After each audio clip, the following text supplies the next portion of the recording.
Dear student, good morning. मैं अर्थ Chauhan chemistry classes से आज यूपी बोर्ड एग्जाम 2023-24 कक्षा 12 विषय रसायन विज्ञान भाग 2 लेके आया हूँ बच्चों। पहले भाग में मैंने बता दिया था, आज ये शायद तीसरा भाग है। हाँ, तीसरा भाग है ये बच्चों। मैंने पहले भाग में बताया था कि रसायन विज्ञान इनके सदस्यों की परिभाषा बताया था, आईयूपीएससी की नामकरण करना बताया था, आईयूपीएससी का नामकरण कैसे किया जाता है। उसके बाद फिर हम पढ़ाएंगे बच्चों, अभिक्रिया पढ़ाएंगे। कुछ बच्चे कहते हैं कि सर, कुछ बच्चों का कमेंट भी आया था, जैसे निखिल, विष्णु और विश्वजीत, इन सभी बच्चों का कमेंट आया था। सुमित का कमेंट आया था कि सर इसमें नामकरण के बाद, आईयूपीएससी नामकरण के बाद हम लोग अभिक्रिया भी पढ़ेंगे। तो मैंने बोला ओके बेटा, एकदम अभिक्रिया पढ़ाने के लिए हम आपके सामने खड़े हैं और अभिक्रिया भी पढ़ाएंगे और बेहतर तरीके से पढ़ाएंगे। तो आइए पहले हम आईयूपीएससी नामकरण कर लेते हैं। एल्केन श्रेणी में हैलोजन समूह के सदस्यों का आईयूपीएससी नामकरण। एल्केन श्रेणी के सदस्यों का आईयूपीएससी नामकरण करते समय, ये परिभाषा है बच्चों। एल्केन श्रेणी के सदस्यों में हैलोजन समूह का आईयूपीएससी नामकरण करते समय गणना उधर से करते हैं जिधर से हैलोजन परिवार। हैलोजन परिवार का मतलब क्या होता है बच्चों? यक्स होता है। यक्स, इस परिवार के सदस्य कौन कौन है? क्लोरो, फ्लोरो, ब्रोमो, आइडो। सबसे पहले आते हैं, नाम लिखते समय अंग्रेजी वर्णमाला के क्रम अनुसार सबसे पहले हम किसका नाम लिखते हैं? अंग्रेजी वर्णमाला में सबसे पहले क्या आता है? बी आता है, ब्रोमो। फिर उसके बाद सी आता है, क्लोरो। फिर उसके बाद क्या आता है? एफ आता है, फ्लोरो। फिर उसके बाद आई आता है, आइडो को लिखते हैं। अंत में कार्बनों की संख्या के आधार पर हम इनका आईयूपीएससी नामकरण कर लेते हैं। तो ये हो गई बच्चों परिभाषा इनकी। और एकदम सरलता से, कुछ बच्चे कहते हैं कि केमिस्ट्री सर बहुत कठिन होती है, बहुत बेवफा होती है, आती ही नहीं है, समझ में ही नहीं आती है। तो जोड़ें, एकदम बता रहे हैं कि एकदम इजी तरीके से, जितनी इजी तरीके से आप खाना खाते हो, मौज मस्ती करते हो, उसी मौज मस्ती और खाना खाने के साथ साथ आपको केमिस्ट्री भी समझ में आ जाएगी, मैं ये प्रॉमिस करता हूँ। तो डियर स्टूडेंट, थोड़ा सा हम चलते हैं, पहले एल्केन श्रेणी के सदस्यों की नॉर्मल संरचना जान लेते हैं, तब आते हैं हैलोजन समूह के सदस्यों को पढ़ाते हैं, ठीक ना, बताते हैं। चलिए देख लेते हैं। हैलोजन समूह का प्रथम सदस्य क्या होता है बच्चों? मेथेन होता है, CH4। इनकी खुली श्रृंखला अगर बनाते हैं, खुली श्रृंखला अगर बनाते हैं बच्चों, तो खुली श्रृंखला का मतलब इनके पास कितने हाइड्रोजन है बच्चों? इनके पास 4 हाइड्रोजन है। 4 हाइड्रोजन को हम एक हाइड्रोजन यहाँ, एक हाइड्रोजन यहाँ और एक हाइड्रोजन यहाँ लिख दिए, तो ये इनकी खुली श्रृंखला हो गई। इनकी बंद श्रृंखला नहीं होती बेटा, बंद श्रृंखला हुई होती है, और ये इनकी खुली श्रृंखला हो गई। अब दूसरा सदस्य क्या होता है बच्चों? यहाँ पे एथेन होता है, C2H6। इनमें कितने कार्बन बच्चों?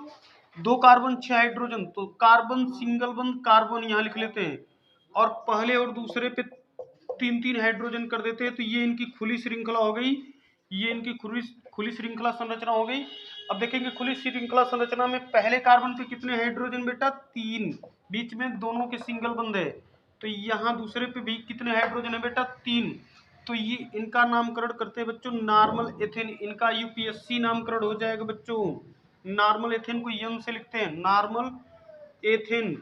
ये हो गए नॉर्मल एथेन, इनका नामकरण हो गया बेटा, नॉर्मल एथेन का नामकरण हो गया। अब यहाँ पे देखते हैं बच्चों, तीसरा सदस्य कौन सा होता है? तो तीसरा सदस्य देख लेते हैं इसमें, प्रोपेन। प्रोपेन का सूत्र क्या होता है? C3H8 होता है बच्चों। तो प्रोपेन की नॉर्मल संरचना अगर हम बनाते हैं तो कितने कार्बन है बच्चों? यहाँ पे 3, और हाइड्रोजन कितने? 8। सिंगल बंद, सिंगल बंद, 3 कार्बन होंगे। एल्केन श्रेणी पढ़ रहे हैं हम लोग, तो सिंगल बंद होगा। एल्केन श्रेणी पढ़ते समय ये याद रहे कि कभी भी ये याद रहे बच्चों कि कार्बन में कार्बन के बीच सिंगल बंद होता है। तो अब देखिए, जैसे जैसे कार्बनों की संख्या बढ़ती जाएगी, तो यहाँ एक लॉजिकली ट्रिक बता दे रहे हैं कि खुली श्रृंखला बनाने का। पहले और लास्ट वाले कार्बन पे 3-3 हाइड्रोजन होने चाहिए। कितने बेटा? पहले और लास्ट वाले पे 3-3 हाइड्रोजन होने चाहिए, और बीच वालों पे 2-2 हाइड्रोजन होने चाहिए। 3 के बाद से यहाँ देखें, 3-3 हाइड्रोजन कर दिया बेटा। पहले और लास्ट वाले पे 3-3 हाइड्रोजन, बीच वाले पे कितने हाइड्रोजन होंगे? 2। तो 3 और 3 6 और 2 8 हो गए। तो यहाँ बेटा जब यहाँ हाइड्रोजन लगाएंगे, हाइड्रोजन लगा देते, तो ये इनकी प्रोपेन की खुली श्रृंखला बन गई। किसकी श्रृंखला? खुली श्रृंखला बन गई बेटा, प्रोपेन की। तो यहाँ यहाँ जब इनकी बंद श्रृंखला बनाते हैं तो यह बंद श्रृंखला में CH3 पहले कार्बन पे बच्चों देखेंगे कितने हाइड्रोजन है, 3। फिर दूसरे कार्बन पे जाने से पहले सिंगल बंध है इनके बीच में, दूसरे कार्बन पे कितने हाइड्रोजन है बेटा, 2, एक ऊपर और एक नीचे। फिर तीसरे कार्बन पे देखेंगे बच्चों तो यहाँ तीसरे कार्बन पे CH3, तो ये हो गए बेटा नॉर्मल प्रोपेन। इनको क्या कहते हैं बच्चों, नॉर्मल प्रोपेन कहते हैं। क्या कहते हैं बेटा, नॉर्मल प्रोपेन कहते हैं। ये मान के चलो कि केमिस्ट्री बेवफा नहीं निकल सकते मित्र। केवल एक बार आप लोगों को मेरे चैनल पे आना होगा। अगर केमिस्ट्री जानना चाहते हैं कि केमिस्ट्री क्या होती है तो आपको मेरे चैनल पे आना होगा। तो ये हो गया बेटा, इनका नॉर्मल नाम लिखते हैं, इनका नॉर्मल नाम, साधारण नाम लिखते हैं नॉर्मल प्रोपेन। नॉर्मल प्रोपेन ये हो गए। देखिए इस तरीके से आपके पेपर में नहीं पूछ सकता, जब भी पूछेगा तो इसी तरीके से पूछेगा। यही होता है IUPAC नेम। IUPAC नेम इसी को कहते हैं, यही IUPAC नेम है। ये तो इनका सूत्र होता है, प्रोपेन का सूत्र होता है। और IUPAC नेम जो होता है बच्चों ये होता है, ये मैंने जो यहाँ लिखा है। अब चौथे कार्बन पे हम लोग चलते हैं। चौथे कार्बन के लिए देख लेते हैं। वीडियो बीच बीच में अगर वीडियो प्रश्न नोट करना चाहते हैं तो बीच बीच में वीडियो रोक करके स्क्रीनशॉट कर लें, या रोक करके आप क्वेश्चन नोट्स कर सकते हैं। यहाँ 4 और हाइड्रोजनों की संख्या कितनी है बच्चों, 10 हाइड्रोजन की संख्या है। तो 10 हाइड्रोजन की संख्या है तो यहाँ हम सबसे पहले कितने कार्बन लिख लेते हैं, 4 कार्बन, सिंगल वन 4, यहाँ 1 2 3 1 4 हो गया, 4 कार्बन हो गए बच्चों। अब मैंने बताया था, इससे पहले ही बताया है कि पहले और लास्ट वाले पे कितने कितने हाइड्रोजन बच्चों, 3 हाइड्रोजन कर लेते हैं, और बीच वालों पे 2 हाइड्रोजन करते हैं। ये सबसे आसान तरीका है खुली श्रृंखला की संरचना बनाने के लिए। तो देखिए पहले और लास्ट वाले पे हमने कितने कितने हाइड्रोजन कर दिए बच्चों, 3 यहाँ 3 यहाँ 6, और बीच वालों पे 2 कर दिया है। हाइड्रोजनों की संख्या कितनी है, 10। तो आप गिन सकते हैं 3 3 6 और 4 10 हाइड्रोजन हो गए आपके। तो ये हो गई नॉर्मल ब्यूटेन की संरचना हो गई बेटा। इस तरीके से हम खुली श्रृंखला की संरचना बनाते हैं। इसको हम कहते हैं बच्चों खुली श्रृंखला। ये होती है आपकी, मैं देखिए यहाँ पे लिख भी दे रहा हूँ, खुली श्रृंखला संरचना। खुली श्रृंखला संरचना और बंद श्रृंखला संरचना क्या होती है बेटा, तो बंद श्रृंखला संरचना मैं नीचे बताने जा रहा हूं। यहां लिख दे रहा हूं बंद श्रृंखला संरचना। बंद श्रृंखला संरचना में यहां मैं नीचे बता दे रहा हूं, ये खुली श्रृंखला संरचना हो गई। अब मैं यहां बताने जा रहा हूं आपको बंद श्रृंखला संरचना या नॉर्मल संरचना। तो यह नॉर्मल संरचना देखेंगे, पहले कार्बन पे कितने हाइड्रोजन बच्चों, 3 देखेंगे, 1 2 3। फिर बीच में क्या है बेटा, सिंगल बंध है, बीच में सिंगल बंध। दूसरे कार्बन पे कितने हाइड्रोजन है बेटा, 2 हाइड्रोजन CH2। तीसरे पे कितने हैं बेटा, 2। चौथे पे कितने हैं बेटा, CH3। तो ये हो गई नॉर्मल संरचना। ब्यूटेन की क्या हो गई बच्चों, नॉर्मल संरचना हो गई। अब देखिए इनका सूत्र इस तरीके से लिखा हुआ है, ये तो सूत्र है, लेकिन तो कहेगा कि नॉर्मल संरचना, ब्यूटेन की नॉर्मल संरचना बनाइए, ब्यूटेन का नॉर्मल संरचना बनाइए। तो ब्यूटेन का नॉर्मल संरचना बनाएंगे तो ये 4 कार्बन हो गए। तो यहाँ नाम लिखते समय लिख लेते हैं एन ब्यूटेन। एन ब्यूटेन हो जाएगा इनका नामकरण। फिर बच्चों ये चौथा सदस्य हो गया। अब पांचवा सदस्य जो होगा बेटा, इसका पांचवा सदस्य C5H12 हो जाएगा। C5H12 यहाँ कर लेते हैं पांचवें सदस्य के लिए। अब देखिए यहाँ मैंने 1 कार्बन और 3 हाइड्रोजन बढ़ा दिए, 1 कार्बन और 3 हाइड्रोजन बढ़ा दिए। तो इनकी नॉर्मल संरचना बनाते समय बेटा, नॉर्मल संरचना बनाते समय मैंने बताया है कि आप पहले और लास्ट वाले कार्बन पे क्या करेंगे, 3 3 हाइड्रोजन कर देंगे, और बीच वालों पे 2 2 हाइड्रोजन कर देते हैं। यहाँ 1 हाइड्रोजन, 1 CH3 और बढ़ा दीजिएगा, 1 CH3 और बढ़ा देंगे बच्चों। तो यहाँ इनकी क्या हो जाएगी, नॉर्मल संरचना हो जाएगी। नॉर्मल संरचना में देखेंगे तो नॉर्मल संरचना में बेटा इनका नामकरण करते समय हम लिखेंगे, देखिए पहले वाले कार्बन पे कितने हाइड्रोजन है, 3, दूसरे वाले पे 2, तीसरे वाले पे 2, चौथे वाले पे 2 और पांचवें वाले पे 3 हाइड्रोजन है। तो इनमें और इनमें अंतर है बेटा। ये खुली श्रृंखला और ये बंद श्रृंखला, इनका नाम क्या होता है, नॉर्मल पेंटेन होता है। क्या होता है बच्चों, नॉर्मल पेंटेन होता है। फिर हम देखते अगला अगला जो सदस्य है इसका हेक्सेन है। छठवां सदस्य क्या है बेटा, हेक्सेन है। यहाँ 14 हाइड्रोजन हो जाएगा। फिर यहाँ बेटा एक कार्बन और बढ़ा लेते हैं, उस पर क्या कर लेते हैं, 3 हाइड्रोजन लगा देते हैं। कितने हाइड्रोजन लगा देते हैं, 3 हाइड्रोजन लगा देते हैं। और इनकी ये खुली श्रृंखला हो गई। खुली श्रृंखला बंद श्रृंखला बनाते समय यहाँ CH2 कर लेते हैं, लास्ट में क्या करते हैं बच्चों, यहाँ CH3 कर लेते हैं। कितने कार्बन है बेटा, 6, 1 2 3 4 5 6 कार्बन हो गए। मैंने बताया था ना इनमें इनकी खुली श्रृंखला बनाते समय कि पहले और लास्ट वाले कार्बन पे कितने कितने हाइड्रोजन बेटा, 3 हाइड्रोजन लगाते हैं। और ये बीच वाले पे बेटा हम देखते हैं बच्चों 6 कार्बन वाले एल्केन श्रेणी का सदस्य जो है 6 कार्बन और 14 हाइड्रोजन होते हैं। 14 हाइड्रोजन हो गए। तो देखिए यहाँ हमने लिख लिया 1 2 3 4 5 6 कार्बन लिख लिया। और मैंने बताया भी है कि पहले और लास्ट वाले पे कितने कितने हाइड्रोजन होने चाहिए बच्चों, 3 हाइड्रोजन होने चाहिए। देखिए इस पे 3 है और इस पे 3 है। और बीच वालों पे कितने हाइड्रोजन होने चाहिए बच्चों, 2 हाइड्रोजन होने चाहिए। तो ये तो इनकी खुली श्रृंखला हो गई। और ये क्या हो गई, इनकी बंद श्रृंखला। बंद श्रृंखला में इनका नामकरण क्या करते हैं, 6 कार्बन को कहते क्या है, हेक्सेन।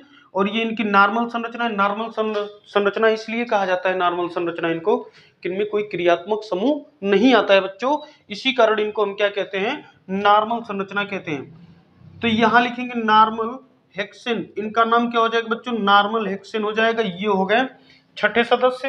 अब हम देखते हैं बेटा 7वां सदस्य क्या होता है, तो यहाँ 16 हो जाएगा।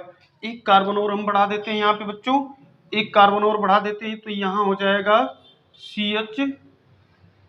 यहाँ पे कितने कार्बन हो गए बच्चों, 7 कार्बन हो गए। 1 2 3 4 5 6 7 कार्बन हो गए। देखेंगे इसमें कितने कार्बन है, 7 कार्बन। और कितने हाइड्रोजन है बच्चों, 16 हाइड्रोजन। 3 3 6 6 2 8 8 2 10 10 2 12 12 2 14 14 2 16 हाइड्रोजन हो गए कि नहीं हो गए, 16 हाइड्रोजन हो गए। फिर बेटा हम क्या करते हैं, इसमें यहां से हम CH2 और CH3 यहाँ हाइड्रोजन बढ़ा देते बच्चों। हाइड्रोजन बढ़ा देने के बाद कार्बन बढ़ा दिए बच्चों, 1 2 3 4 5 6 7 हमने कार्बन बढ़ा दिया बच्चों। 7 कार्बन बढ़ाने के बाद इनका नामकरण क्या कर लेंगे, मैंने बताया है कि इनका नामकरण करते समय बेटा ऐसी संरचना को हम नॉर्मल संरचना कहते हैं और ऐसी संरचना को हम क्या कहते हैं बच्चों, खुली संरचना कहते हैं। तो यहाँ लिखेंगे इनका नाम 7 कार्बन को कहते हैं हेप्टेन। तो यहाँ लिख लेंगे नॉर्मल हेप्टेन हो जाएगा बच्चों। आठवें का बेटा यहाँ कार्बन 8 होता है और यहाँ कितना हो जाएगा बेटा, 18 हाइड्रोजन होते हैं। 8वें वाले में एक हाइड्रोजन हम क्या करते हैं बेटा, एक कार्बन हम और बढ़ा लेते हैं तो यहाँ 8 कार्बन हो जाएंगे। कितने कार्बन हो जाएंगे बेटा, 8 कार्बन। और कितने हाइड्रोजन बेटा, 18 हाइड्रोजन होने चाहिए बच्चों। अब देख लें इधर मैं एक कार्बन और बढ़ा देता हूं, यहाँ CH3 कर दिया और यहाँ CH2 कर दिया। कितने कार्बन होंगे, 1 2 3 4 5 6 7 8। तो अब इनमें देखेंगे कितने हाइड्रोजन है, 3 3 6 2 8 2 10 2 12 2 14 2 16 2 18 हाइड्रोजन हो गए। और कितने कार्बन बच्चों, 8 कार्बन हो गए। तो इनका नॉर्मल संरचना क्या होता है बेटा, इनका नॉर्मल संरचना ये होगी। और इनका नामकरण जो करते हैं बेटा, नॉर्मल नामकरण करते हैं इनका ऑक्टेन होता है। क्या होता है, ऑक्टेन। मेरा वादा है मित्रों कि ये कभी भी आपसे दगा नहीं कर सकती केमिस्ट्री। एक बार जुड़े, ये बेवफा नहीं हो सकती आप लोगों से, ठीक ना, मेरा ये वादा है। ये इनकी खुली श्रृंखला हो गई, ये बंद श्रृंखला संरचना हो गई। अब इसमें 9वां सदस्य जो होगा बच्चों, तो बेटा जैसे इसमें एल्केन श्रेणी का 9वां सदस्य जो होता है उसको हम क्या कहते हैं, नानेन कहते हैं। क्या कहते हैं बेटा, नानेन कहते हैं। और नानेन का सूत्र क्या होता है, C9H20। इनकी खुली संरचना कैसे बनाते हैं बेटा, तो सबसे पहले हम 9 कार्बन लिख लेते हैं, 1 2 3 4 5 6 7 8 9। अब 9 कार्बन लिख लिया। और इससे पहले मैंने बताया है कि आप लोग पहले और लास्ट वाले कार्बन पे कितने कितने हाइड्रोजन लगाएंगे बच्चों, 3 हाइड्रोजन। तो लीजिए मैंने लगा दिया 1 2 3, इस पे भी 1 2 3 हाइड्रोजन लगा दिया। और मैंने बताया था कि बीच वाले पे कितने कितने हाइड्रोजन बेटा, 2 हाइड्रोजन लगाने हैं। 1 2 3, यहां हमने 2 हाइड्रोजन लगा दिया बेटा। अब देखिए काउंट कर लेते हैं कि कितने हाइड्रोजन हो गए, कितने हाइड्रोजनों की संख्या हो गई। अभी काउंट करके मैं बता दे रहा हूं, आप लोगों को समझ में आ जाना चाहिए। अगर नहीं भी समझ में आता है तो आप कमेंट करके जरूर बताएं कि सर ये चीजें आप फिर से रिवीजन कर दें। मैं नेक्स्ट वीडियो में कोशिश करूंगा और पूरा प्रयास करूंगा कि मेरे बच्चों को समझ में आए। तो यहाँ देखिए, अब काउंट कर लेते हैं। 3 यहाँ है, 3 यहाँ, 6, 6 2 8 2 10 2 12 2 14 2 16 2 18 2 20, 20 हाइड्रोजन हो गए कि नहीं हो गए बच्चों? यहाँ 20 हाइड्रोजन और कितने कार्बन? 9 कार्बन। 1 2 3 4 5 6 7 8